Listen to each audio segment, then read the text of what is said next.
Allez, bonsoir, bonsoir, bonsoir tout le monde. On va commencer le live sur Jizo. Je vous présente Jizo, cette divinité qu'on retrouve dans la culture japonaise, un peu partout. Alors, je commence un petit peu plus tard que prévu. Donc, mais c'est pas grave, vous inquiétez pas. On va commencer. Salut, salut. Alors, c'est Barbie. Le 3, c'est pour le B ou pour un E. En tout cas, bienvenue. Je te remercie pour ton follow, parce que je sache que je t'ai remercié déjà dans les précédents lives. Donc comme tu es là, écoute, bienvenue. Installe-toi. Et je veux que tu me dis si je dois t'appeler Barbie Vagabond, ou est-ce que le 3 c'est souvent le E, ou...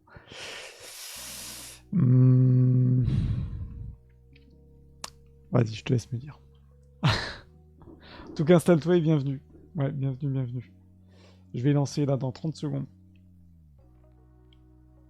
Eh ben, Vagabondo. Rapport au manga, l'animé peut-être. Vagabondo. Putain, je les ai en plus en manga que j'avais acheté au Japon. Laisse tomber, je crois que je les ai jamais lus en fait. Ça, rien, ça ne va plus.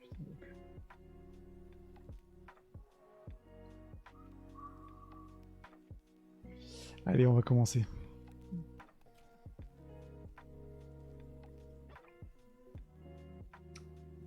Sur ce live sur le petit Jizo qu'on retrouve partout. Tac. Let's go. Le manga. Vagabondo. Ah, c'est trop cool. Bon, je t'avoue qu'avec ton, ton pseudo, en tout cas, encore une fois, merci hein, beaucoup pour ton follow. Et écoute, bienvenue sur ces lives. Eh ben, let's go. C'est parti. Salut, salut. J'espère que vous allez bien. Bah écoute, Vagabondo, j'espère que tu vas bien. Merci encore pour ton follow. Qu'est-ce que c'est que cette caméra? C'est du grand n'importe quoi là. Attends, je vais juste caler bien ma cam. Est-ce que le son c'est bon? C'est pas trop fort, pas trop, tout va bien? Parce que je me suis un petit peu... Ah oui, je me dis, il y a un truc, le son est bon, nickel, merci. Je me dis, je suis un peu dans le noir, donc on va un peu mettre de la lumière. Parce qu'hier, donc j'ai... déjà, bienvenue, hein, encore une fois, merci d'être présent, merci pour ton follow. Je suis spécialiste, et pour tous ceux qui arrivent en cours de route, en tout cas, sachez que je fais, voilà, depuis l'année dernière, des lives sur l'art japonais, l'art et la culture japonaise et coréenne, puisque c'est mon métier, puisque en fait je suis antiquaire et je fais aussi de l'expertise. Donc je fais quelques conférences aussi en histoire de l'art japonaise. Et donc je fais aussi ces séries de vidéos, ces lives toutes les semaines. Je me suis quand même bien zoomé la tronche là, c'est pas grave. Toutes les semaines, vous retrouvez les lives, donc mardi, mercredi, jeudi, avec des lives aussi sur les sorties que je fais. Voilà. Je fais aussi un live sortie et un live sur le design, tout ce qui va être design graphique le vendredi. Mais c'est vrai que le vendredi, faut avouer que Twitch, c'est un petit peu tranquillou bilou. Hein, donc je vais revoir si je relance à 19h les lives du vendredi. En tout cas, je vous laisse regarder les replays des différentes vidéos. J'essaie vraiment d'être le plus accessible possible, de traiter plein de sujets de toute façon.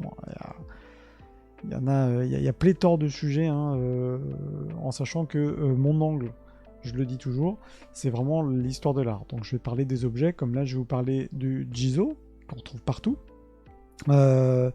J'ai pas mis un haut long, hein, vous verrez que j'ai mis un haut circonflexe, parce que je galère avec mon clavier sur PC à faire des hauts longs. Mais c'est un haut long avec la petite barre du haut. Donc je vous attends, je vous vois déjà venir. Je vous dis tout de suite, je me suis pas foulé. On a le droit de mettre, attention, on a le droit, c'est quand même accepté de mettre le circonflexe pour le haut. Donc sinon, voilà, donc je vous laisse regarder quand même les replays qui sont dispo sur Twitch. Je mets tous les replays sur YouTube, donc de toute façon, si vous en ratez, si vous voulez revoir un petit peu ce que j'ai pu faire précédemment, allez sur YouTube, vous retrouverez tout ce qui a été publié, en sachant que généralement, je fais par semaine des lives qui sont aussi bien des lives culture, dans lesquels je parle d'objets d'art ou d'un artiste, d'une œuvre d'art en particulier. J'ai un live objet dans lequel je vous présente soit un objet que j'ai, donc je vous montre comme hier, je vous ai montré un vase, un petit vase, non je l'ai plus là, en bambou, pour l'ikebana, ou des pièces, des grandes pièces de musée, des choses assez exceptionnelles. Et le jeudi, souvent, en tout cas, je reste sur ce rythme-là, je vous présente tout ce qui va être mythe, légende, divinité, en tout cas des personnages importants dans la culture japonaise ou coréenne. Voilà, voilà, vous avez tout le topo. Si vous avez des questions, vous n'hésitez pas.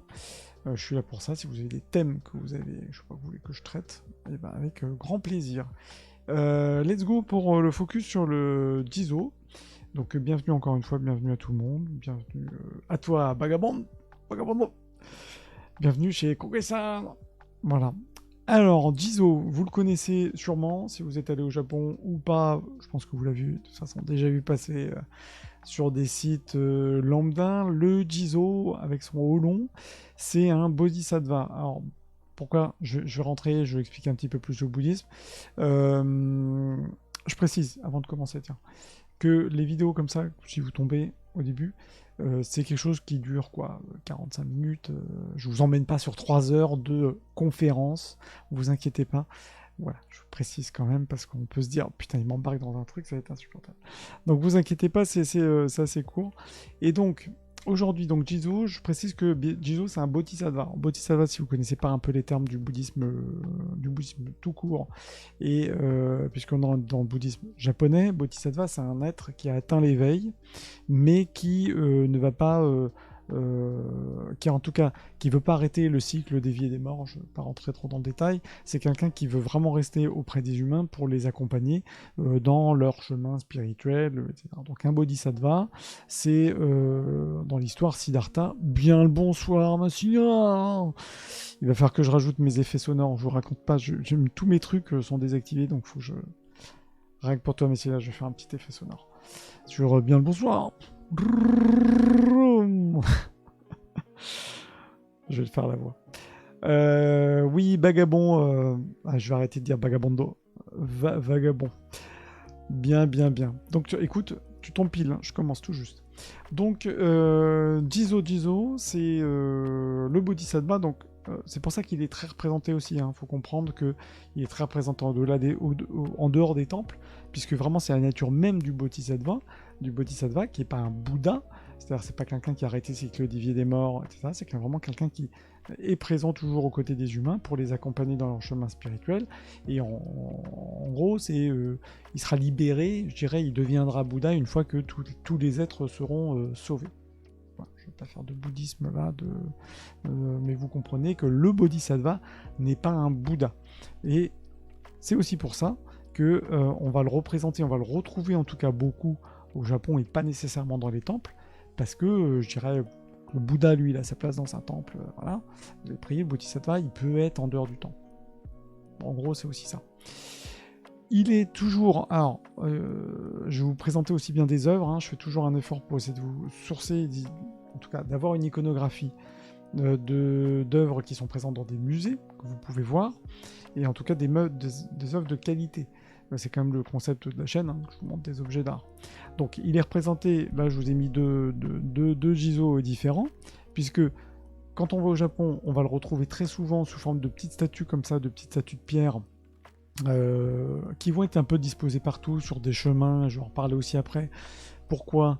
Parce qu'il est, en tout cas, là, ok, d'un point de vue bouddhique, il est là pour accompagner les humains, mais en fait, on va vraiment le rattacher à une notion de bienveillance, de quelqu'un qui va accompagner les voyageurs, et puis surtout, les âmes perdues, et puis surtout, c'est quelqu'un qu'on va aller prier, et je vais en parler juste après, pour des enfants qui sont notamment des enfants décédés en bas âge. Donc c'est vraiment quelqu'un qui est important de ce point de vue-là. Donc mettez juste dans votre tête que c'est un bodhisattva, c'est quelqu'un qui est là, qu'on va aller prier parce qu'il est bienveillant, parce que, en gros, il est là pour nous aider. Mais il a quand même cette grosse partie, et c'est pour ça que vous allez voir qu'il va être représenté beaucoup, et en grand nombre aussi dans des temples, parce qu'il est là vraiment pour aider les enfants. Et c'est ça que je trouve qui est assez intéressant, c'est que là où il est placé, je vous l'ai mis, il n'est pas encore une fois toujours dans les temples, il peut être à l'entrée même des temples, parce qu'il est aussi marquant, et c'est son rôle de Bodhisattva, d'accompagner encore une fois les gens.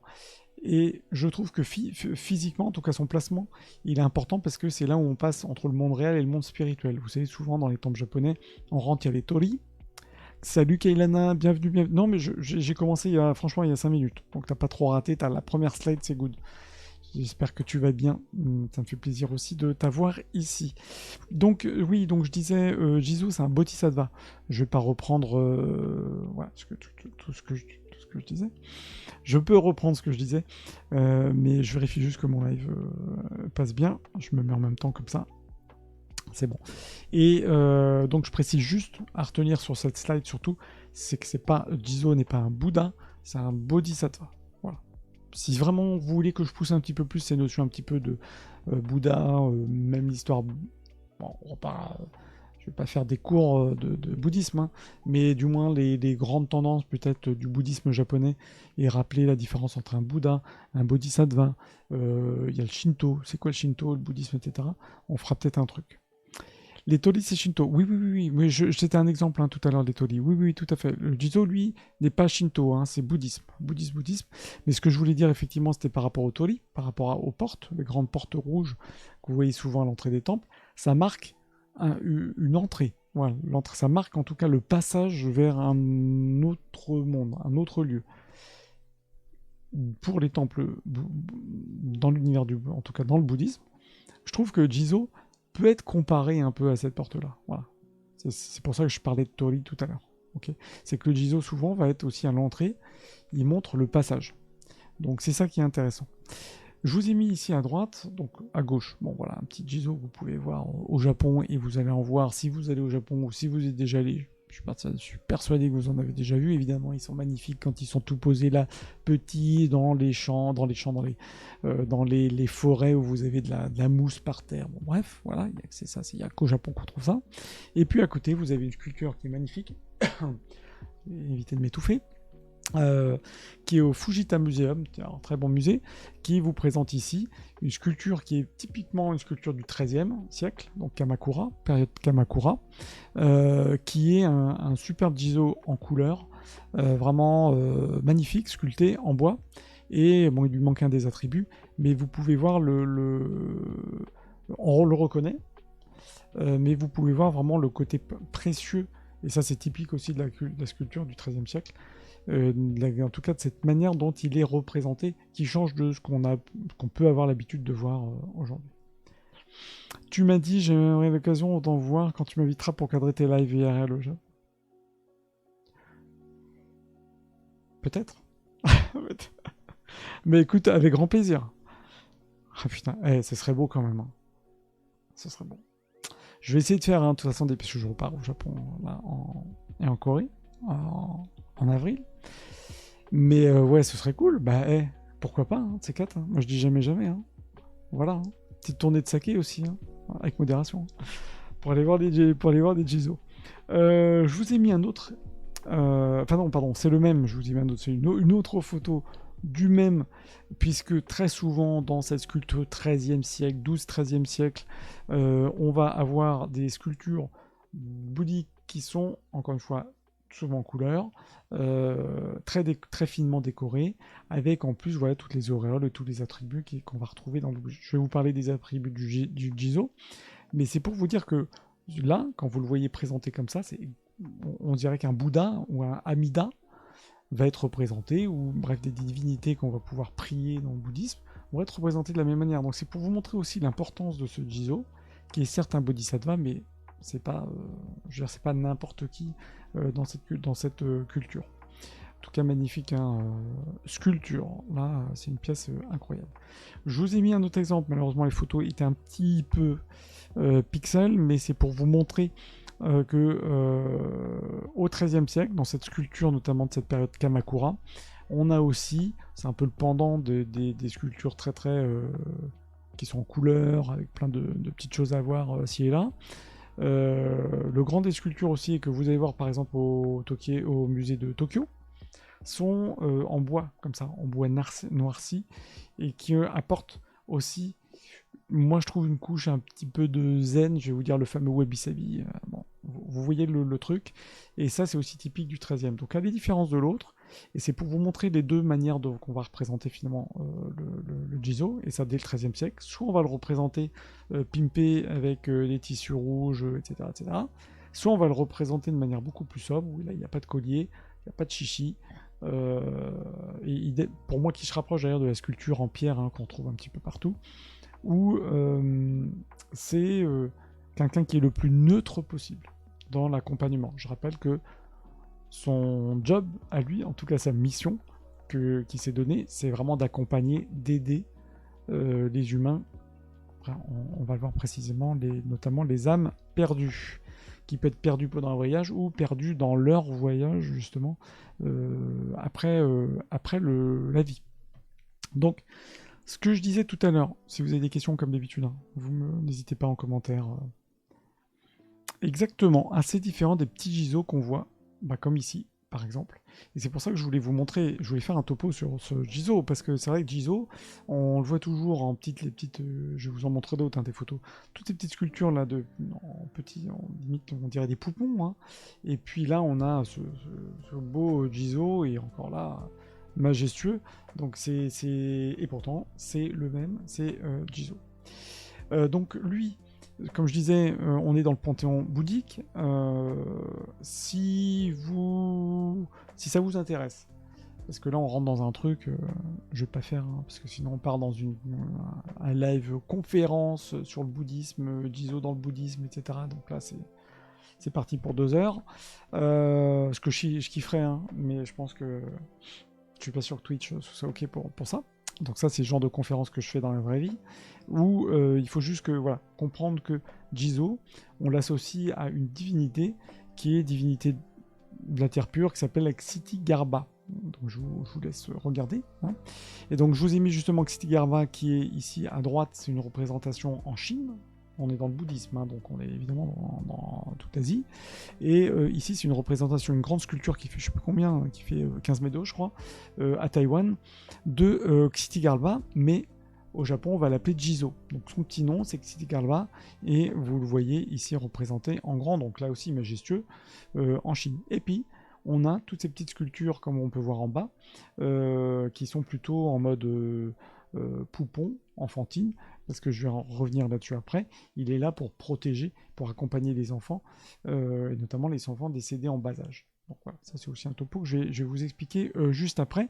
Pourquoi je vous explique après? Parce qu'il faut bien comprendre que Jizo, il trouve sa place dans la pratique donc, du zen. Okay, petite parenthèse là-dessus. Au Japon, il y a plusieurs écoles dans le bouddhisme. Évidemment, la plus connue et une des plus grandes, c'est le zen, mais vous avez aussi la terre pure, dont j'avais déjà évoqué, avec Amida. Vous avez le bouddhisme de Nichiren, très grande école aussi. On est vraiment sur le trio de tête. Et puis après, vous avez plein d'autres écoles de bouddhisme qui sont affiliées, Shingon, etc., etc. Ça, je pourrais vous faire, pareil, si ça vous intéresse, encore une fois, sans rentrer trop dans le détail, mais vous faire une sorte de cartographie de ces principales écoles bouddhiques au Japon. En Corée, on est pour le bouddhisme essentiellement zen, une grande école qui s'appelle Kwanum Zen, qui est le penchant vraiment du zen japonais. Je ferme la parenthèse. L'idée de toute façon du zen, évidemment de Jizo, c'est encore une fois d'accompagner les humains dans le traitement de cette souffrance, donc les âmes perdues. Donc on est dans tout un truc où on va aller contempler. C'est pour ça, pourquoi je parle de ça, c'est parce que on va créer des sculptures du Jizo pour aller contempler. La contemplation, c'est un des modes justement de prière, je veux dire, dans le zen et dans les différentes écoles. C'est-à-dire contempler une sculpture, c'est certes la prier, mais c'est aussi la voir en face de nous pour avoir des pensées et méditer aussi. On peut se mettre devant une sculpture et vous pouvez avoir des pensées sans forcément prier, dire des mantras, etc. Okay, ça, c'est vraiment les deux pans aussi du zen, la contemplation et la méditation. Et c'est aussi pour ça qu'on va le représenter Jizo. Donc, faut aussi comprendre ça. Et c'est important de se dire qu'une sculpture, elle est représentée, c'est pas comme un, déjà, c'est pas comme un dieu. On va représenter, on va aller prier, on va contempler cette divinité. On a besoin de la représenter parce que derrière, on a quelque chose. En l'occurrence, On peut avoir, par exemple, des parents qui ont peut-être perdu des enfants très jeunes ou qui veulent justement souhaiter le meilleur à leurs enfants, donc ils vont aller voir, contempler, ils vont aller voir ce fameux Jizo dans soit un temple, soit encore une fois se promener et avec leurs enfants au Japon. Et ça, c'est aussi important. Ce côté contemplation, c'est pas parce qu'on a une sculpture que nécessairement c'est quelqu'un on va se mettre à genoux devant à prier. On peut s'arrêter, contempler, à faire le vide, méditer. C'est dans cette idée du zen. J'essaie de faire des raccourcis pour vous essayer de comprendre le truc, mais c'est aussi pour s'enlever de la tête que c'est pas parce qu'on a une représentation toujours d'un Bouddha, d'un Bodhisattva que c'est nécessairement pour prier. Voilà, on va plus loin que ça. Je vous ai mis ici deux représentations, pareil, qui sont différentes, mais en même temps, on reconnaît Jizo. À droite, une sculpture qu'on retrouve avec, je vous laisserai me dire qui c'est à côté. Et puis à gauche, on a un Jizo, là c'est au Met, pareil, sculpture du XIIIe siècle. On reconnaît les sculptures du XIIIe, voilà, quelque chose assez brut, et en même temps très sobre, très zen, pour le coup. N'hésitez pas à me dire en commentaire, je suis celui qui est juste à côté de ma trombine là. Vous voyez là le petit là, oui. Donc les représentations du Jizo, surtout. Merci Kailana, bien bon point pour Kailana au deuxième rang, très bien. Le Jizo, alors la manière dont il est représenté, je voulais aussi faire un topo là-dessus. Attends, j'ai mon téléphone qui... non, voilà, c'est les tweets. Le Jizo est souvent représenté, alors, encore une fois, en pierre ou en bois, dans l'art japonais, voilà. Il va être représenté de temps en temps dans des... assez rarement, je dirais, dans des estampes. Je vais vous montrer quelque chose après. Sur des kakemonos. Bon, encore une fois, quand il s'agit de le contempler, pour une raison bien spécifique, on va avoir un kakemono avec un Jizo. Mais la majeure partie du temps, il est sculpté. On le retrouve sculpté au Japon. Il est, comme je l'ai mis ici, souvent avec une robe de moine. Donc voilà, la robe, le drapé, hein, vous avez là. Ou des fois, il va avoir un habit rouge ou un bavoir rouge, en rapport aux enfants. Et je vais en parler après. Le rouge, pour info, hein. Si vous ne savez pas, au Japon, le rouge est souvent utilisé pour la sécurité, la protection de l'être. Donc c'est pour ça qu'il est rouge et pas violet ou autre chose. Okay. Sa tête, elle est toujours nue. Alors, quand je dis toujours, il est toujours crâne rasé. Okay. On est sur un bodhisattva. On est sur quelqu'un qui a fait son parcours bouddhique, etc., sa vie en tant que dans toute cette vie bouddhiste, j'hésite toujours.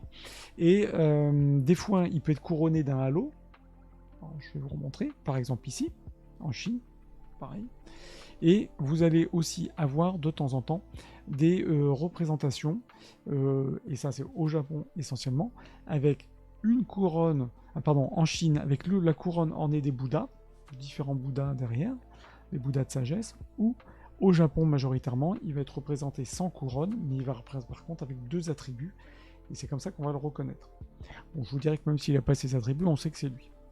Donc la différence Chine, s'il faut faire des comparaisons entre Chine et Japon, c'est que Chine, 9 fois sur 10, il a une couronne derrière lui, un halo, un lotus, voilà. Et Japon, je dirais 9 fois sur 10, il est comme ceci, avec ces deux attributs. Ces deux attributs, pour que vous puissiez retenir ça aussi, c'est que il en a deux, c'est toujours les mêmes.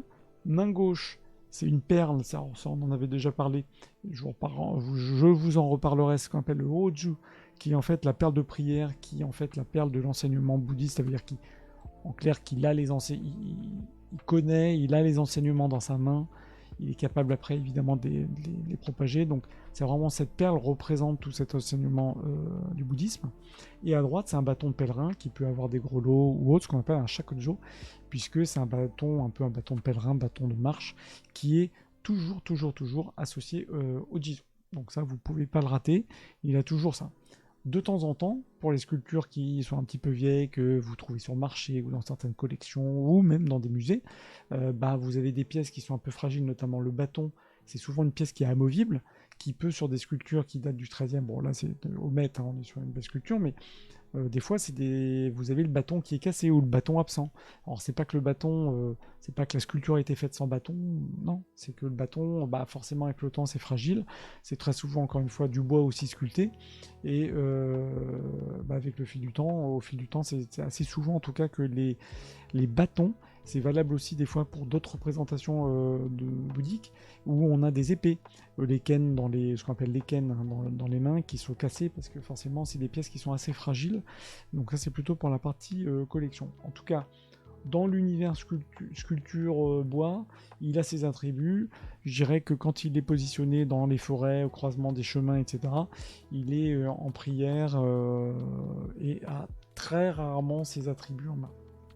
Les attributs, on va les retrouver quand on est vraiment dans l'univers du temple. Voilà. Il faut retenir aussi qu'il peut avoir 6 formes. Souvent, alors vous avez retrouvé, je vous avais mis une photo avant, on les voyait en cumulé, ça c'est surtout justement pour les rites avec les enfants, mais quand vous allez dans certains temples au Japon, vous allez voir comme ça 6 sculptures différentes avec des bavoirs rouges, bah, ce sont les 6 Jizo. Pourquoi ? Parce que Jizo peut avoir ces 6 formes, en japonais, pour représenter les différents êtres en fait, hein, du monde, les dieux, les hommes, les titans, animaux, les revenants et les êtres des enfers. Pourquoi ? C'est parce que en fait, dans son rôle, je vous avais dit tout à l'heure qu'il est le protecteur et qu'il va accompagner les êtres perdus, déjà les êtres dans leur parcours, dans leur chemin, dans ce bouddhisme, mais aussi surtout les accompagner quand ils sont paumés. Et surtout, accompagner les humains qui vont être paumés entre le passage entre la vie et la mort, puisque entre les deux, en tout cas dans la petite histoire, hein, après la mort, les êtres doivent absolument passer devant le roi des enfers, alors qui est ni bon ni mauvais, hein, c'est pas les enfers comme on peut l'imaginer dans notre culture occidentale. Emma, il est ni bon ni mauvais, mais tous les êtres doivent passer devant lui. Ce qui peut être un peu flippant, hein, je vous l'avoue. En tout cas, j'imagine. Et donc, Jizo est là pour accompagner ces êtres. Sauf que ces êtres peuvent être de différents types. Ce ne sont pas forcément des humains. On a aussi les animaux, on a aussi, comme je mets, les êtres, les dieux, les êtres des enfers qui reviennent, etc. Donc, c'est pour ça qu'il a 6 formes différentes. Après, dans ses attributs et ses représentations, vous verrez qu'il n'y a pas un attribut différent pour ces six formes. Par contre, ils vont être, quand ils sont représentés tous ensemble, ils vont avoir des postures, des mimiques différentes. Il y en a un qui va être en prière, il y en a un qui va tenir la fameuse perle, il y en a un autre qui va plutôt être sur un mudra, vous savez, juste la main de prière, un autre qui va tenir par exemple son juzu, le chapelet. Voilà. Mais en tout cas, il n'y a pas d'attributs différents pour chacune de ces formes de Jizo. Et vous allez de toute façon le reconnaître quand vous êtes au Japon, parce qu'il est, encore une fois, avec son petit bavoir rouge, avec ou sans bonnet, pour le protéger. Mais on reste sur Jizo. Voilà. Est-ce que je suis clair ? Si je suis pas clair, vous me dites. Hein. Faut pas hésiter à m'arrêter. Hein. Jizo, j'ai oublié, pareil, le petit tréma ici. Je voulais faire un petit focus quand même sur ce Jizo protecteur des enfants. Donc, je pense que là, vous avez bien compris que Jizo était là pour aider les gens voilà, les âmes perdues, le passage entre la vie et la mort, etc. Et, comme je disais tout à l'heure en introduction, il a en tout cas cette particularité c'est d'aider, d'accompagner les enfants, notamment les âmes des enfants décédés prématurément, ou du moins jeunes. Donc, le fond de l'histoire, c'est vrai que je ne sais pas pourquoi on l'a associé tout de suite. Il faudrait que je me plonge dans mes bouquins, pour le coup, en bouddhisme ou dans les sutras, pour essayer de voir un petit peu tout ça. Mais Jizo y est associé clairement à l'enfance.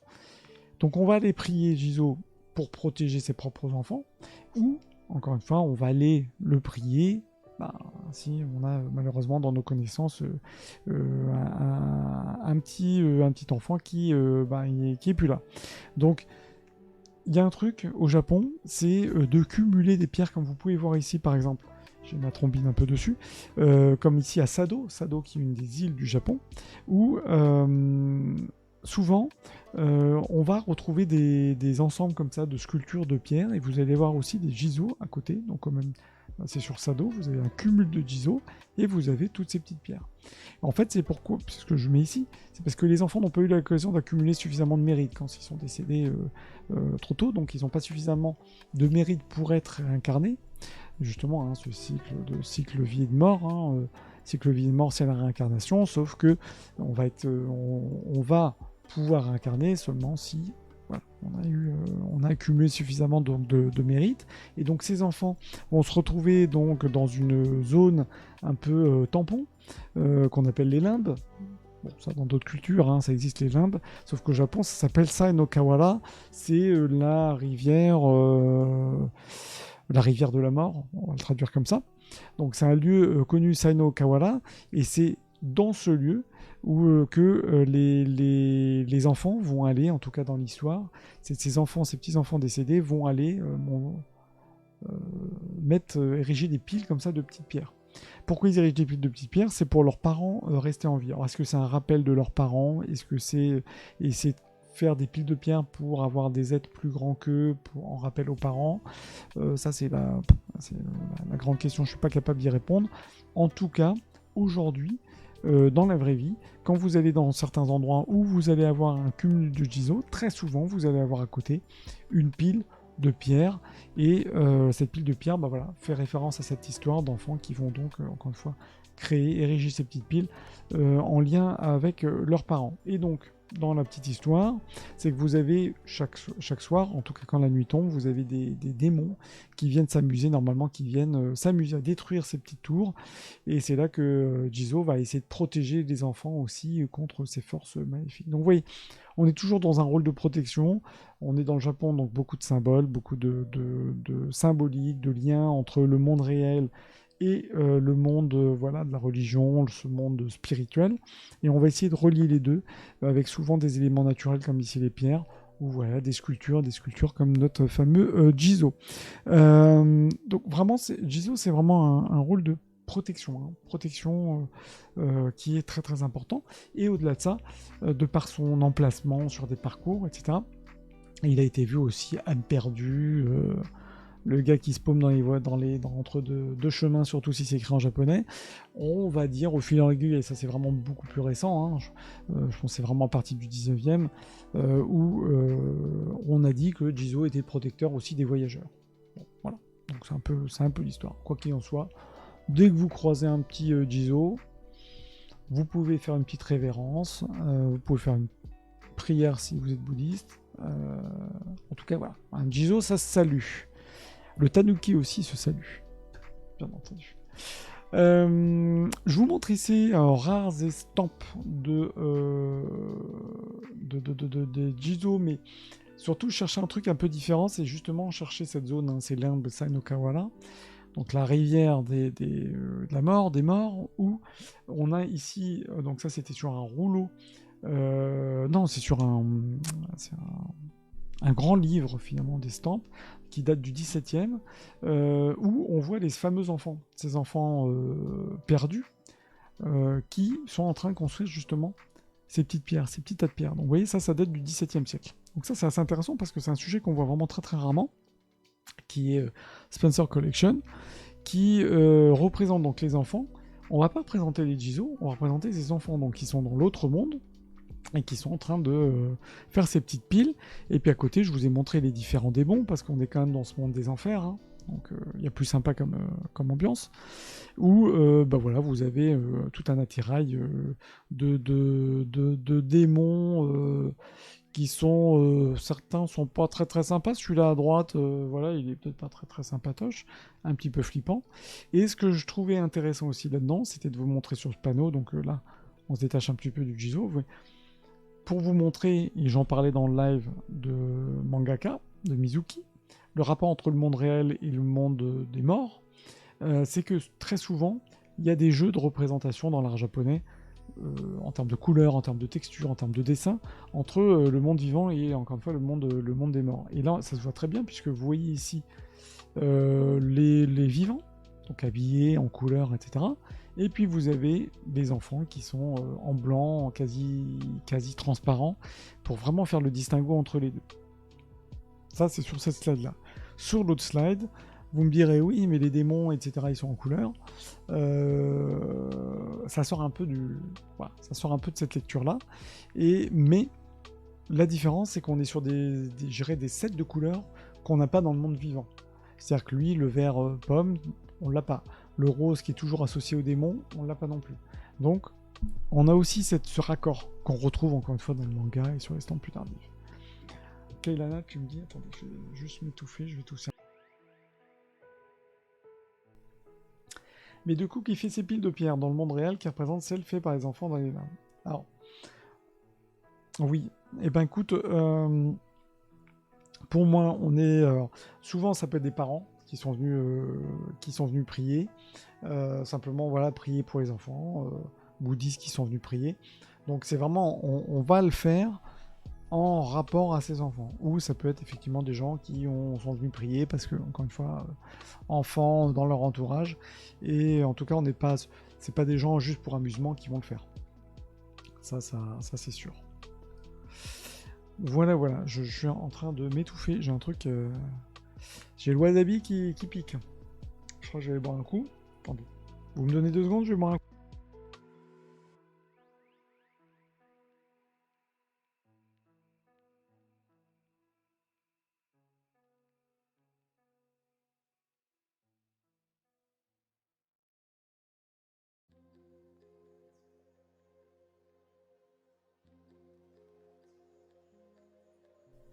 C'est quand même mieux avec un petit saké. Hein. Ce serait bien, tiens. Il y en a un qui se met des frigos Red Bull. Je vais me faire un frigo saké. Non. Bref. Je vous ai mis aussi un focus sur le Jizo dans la culture japonaise et je vais terminer par ça. Puisque Jizo, bon, encore une fois, on le retrouve partout, sculpté dans les chemins, les forêts, les temples, etc. Gardez en tête que, je vous l'ai mis en gras, bienveillance, protection des enfants, mais pas que, protection des voyageurs. D'un point de vue bouddhisme, c'est plutôt l'accompagnement des êtres. Bon, ça, je pense que vous avez compris. C'est un guide spirituel et puis un gardien. Je vous ai mis ici, bon, je pense que vous reconnaissez, hein, clairement dans Totoro, on a aussi ce Jizo qui est représenté. Alors, évidemment, c'est à la mode Ghibli, mais c'est vraiment l'idée. Le gardien, d'ailleurs, qui est à l'entrée. Ouais, c'est Chihiro, qu'est-ce que je dis, Totoro. Où, vous voyez, et d'ailleurs, c'est très souvent présent. Oui, Chihiro. Pourquoi je vous ai dit Totoro? Oui, parce que j'ai regardé tout à l'heure le parc Ghibli. Je me suis dit, c'est quand même un parc qui a l'air d'être sympa. Et j'ai vu que des Totoro. Donc les sculptures comme ça, on les a de toute façon dans l'œuvre de Ghibli, elles sont partout. Mais c'est le rôle, clairement, là, c'est un Jizo. Hein. Et puis je vous ai mis aussi, vous avez un animé qui s'appelle Ozuki, qui est, je l'ai jamais vu, mais dans lequel on a le Jizo qui est carrément représenté. Donc lui, vous voyez avec le lobe du Bouddha. Et bon, on est sur les attributs, je dirais qu'on retrouve juste le crâne et le rouge. Mais je suis assez curieux de voir si vous connaissez, je sais pas, si vous connaissez ce Ozuki. Alors, je sais pas si c'est en français, si ça a été traduit. On va juste regarder ça parce que je suis curieux. Tac, je vais me mettre là. Ozuki, son petit nom français. Ozuki animé.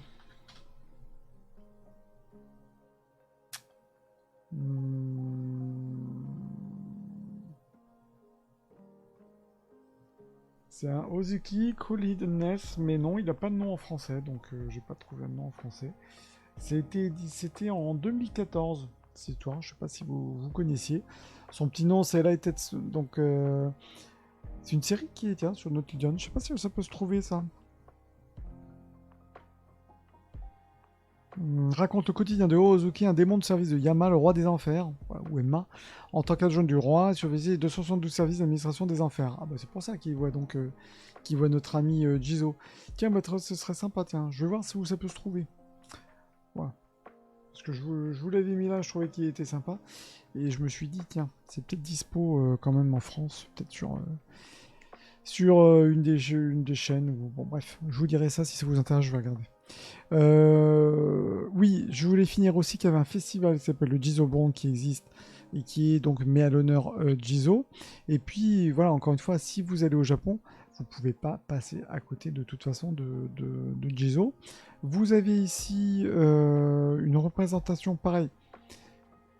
Jizo, c'est quand même quelque chose, un être qui est prié quand même depuis un bon moment. Hein. Donc vous avez des sculptures qui datent du XIIIe siècle.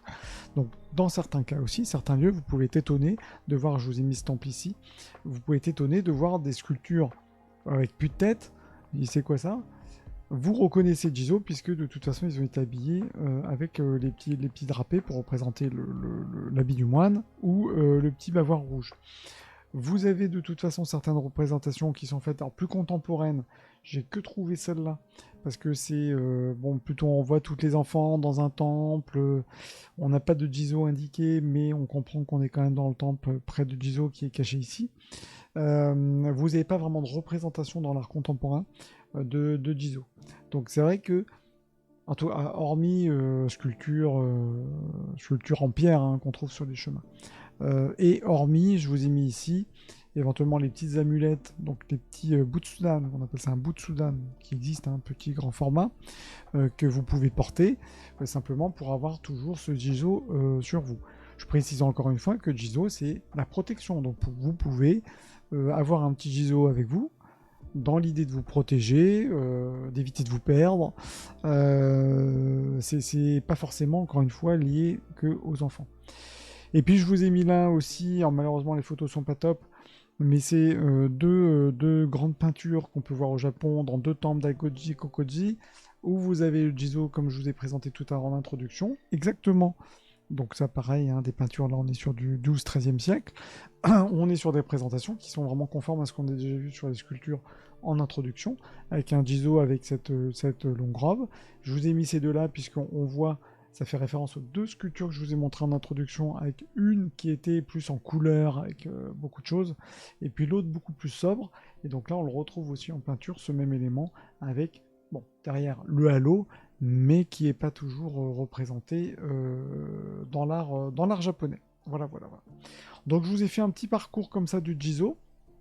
J'espère que ça vous a plu. Est-ce que vous avez des questions sur Jizo?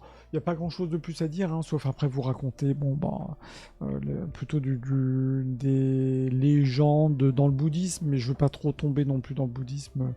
Je vous invite à plutôt aller regarder hein, si ça vous intéresse. Et puis de voir hein, toutes ces représentations. Alors c'est assez difficile ici de trouver des représentations de Jizo, hein, parce que voilà, c'est vraiment propre au Japon. Même en Corée, on ne le voit pas, du moins on va le voir très très peu représenté. Donc ça c'est assez intéressant aussi, c'est de se dire que quand vous allez au Japon, le ratez pas, parce que c'est ouais, que là-bas que vous allez pouvoir le voir. Voilà, voilà. Avez-vous des petites questions ou pas de questions? Peut-être pas de questions, hein. Je vais rester sur lui. S'il n'y a pas de questions, je vais m'arrêter là. Ouais, on en voit vraiment partout. Hein. C'est vraiment. Je pense même qu'on en voit plus que les yokai, que les tanuki par exemple. C'est vrai qu'on en voit partout, partout. Et vraiment, c'est lié à le Japon. Bon, de toute façon, les cultures d'Asie sont assez communs. On va partir d'une légende ou d'une histoire ou voilà, du divinité bouddhiste protection des âmes. On tire la ficelle jusque bon les voyageurs ont besoin d'être protégés parce qu'ils sont perdus, au même titre que les êtres, les âmes qui sont perdus et qui doivent être accompagnés entre les vies et la mort. Donc vous voyez, c'est aussi ça. Et puis je trouve qu'aujourd'hui, on peut vraiment, en tout cas, même des gens qui sont pas forcément, bon après le Japon c'est particulier, hein, le Shinto, le bouddhisme, on peut ne pas être bouddhiste à proprement parler et quand même aller contempler, ce que je disais, contempler et faire une révérence. Si vous priez pas, du moins vous pouvez vous saluer Jizo. Bon voilà. Donc, mais c'est vrai que c'est un être qu'on retrouve vraiment partout, partout, partout, partout. Donc pendant mon petit parcours au Japon, si j'en vois, je vous en prendrai en photo. Si ça vous tente, je vous en montrerai. J'avais fait, et vous avez d'ailleurs une présentation du Jizo, j'essaie de retrouver ça, au musée Guimet. Alors de toute façon, à Paris, vous avez le musée Guimet, le musée Cernuschi, qui ont des très beaux Jizo présentés. Et ça, je vous invite vraiment à les regarder si vous voulez si vous n'avez pas l'occasion d'aller au Japon. Vous pouvez aller au musée Guimet, vous allez en voir, sachant que aussi, je vous le montre tout de suite, vous avez un... J'essaie de vous montrer le Panthéon bouddhique. Panthéon bouddhique, pour ceux que ça intéresse. Tac, tac, tac. J'essaie de vous montrer le lien, mais je ne l'ai pas. Sachez que derrière le musée Guimet, vous avez un autre musée carrément, mais ça fait partie du musée Guimet, qui s'appelle le Panthéon bouddhique. Et dans ce Panthéon bouddhique, donc c'est un petit musée dans lequel vous avez plein de sculptures, de représentations du bouddhiste. Donc je vous mets cette photo là par exemple, où vous avez plein de sculptures, vous avez de tout, vous avez de l'amida, vous avez des jizo, vous avez de tout. Et c'est quelque chose que vous pouvez voir si vous n'avez pas l'occasion, si vous ne pouvez pas aller au Japon, et bien écoutez, je vous invite vraiment, et c'est quelque chose qui peut vous plaire, ne serait-ce que rien que pour les yeux, je sais pas, hein, je tombe sur une galerie Flickr, vous allez pouvoir voir ces sculptures, toutes ces sculptures qu'on voit au Japon, qui sont présentes au musée Guimet. Et je trouve qu'on parle pas suffisamment du Panthéon bouddhique, qui est ce lieu que vous pouvez visiter, hein, comme un musée, vous pouvez rentrer. Et vous avez un très bon bouquin qui avait été édité là-dessus, et qui vous permet de découvrir les différentes sculptures boutiques. Donc allez voir au musée Guimet, si vraiment vous voulez voir des Jizo après d'autres sculptures boutiques, vous serez vraiment pas déçus avec ce fameux Panthéon bouddhique. Voilà. Bah écoutez, je vais m'arrêter ici pour Jizo. Si vous avez des questions après coup, si j'en sais rien, vous pensez à quelque chose, et ben écoutez, vous me faites un petit message dans les commentaires ou dans les DM ou commentaires sur YouTube. Je suis vraiment là pour ça et c'est avec grand plaisir.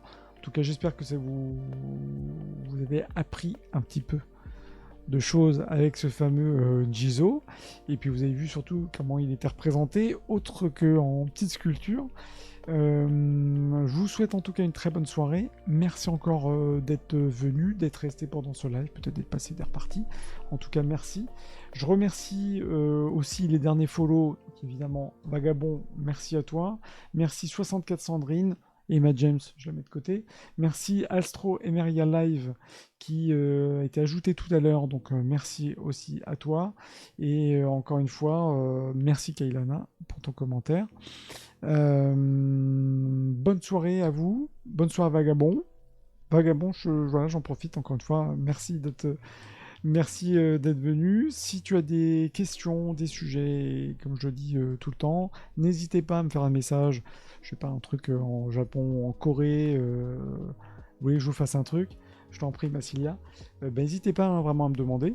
Je vous invite à regarder tous les replays, comme je disais en intro, Twitch, YouTube, vous les retrouvez tous. Je suis en train de recadrer un peu YouTube parce que les intros, souvent sur Twitch, évidemment, on les laisse. Donc je vais recaser tout ça. J'ai comme mission de faire les petites vignettes et tout le tintouin. Bref, le contenu il est là, donc vous pouvez y accéder. Et puis sinon, je vous donne rendez-vous sûrement ce soir un peu pour du Genshin. Puisque le soir, c'est quand même un peu de gaming. Et je ferai peut-être Grand Blue Fantasy. J'attends encore le retour parce que là, apparemment, c'est quand même un peu buggé sur PC. Donc, on fera peut-être du Grand Blue un petit peu plus tard. Pour tout ce qui est live culture, objet co, demain midi, je vous fais, demain début d'après-midi, je crois, ou je sais plus quand je l'ai calé. Bref, je vous fais enfin si vous me suivez, vous aurez la notif.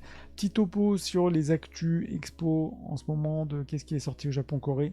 Ça c'est demain. Et sinon, les live culture objet, c'est rendez-vous semaine prochaine. Voilà. Je vous dis à bientôt. Je vous dis bon appétit et encore merci. Ciao.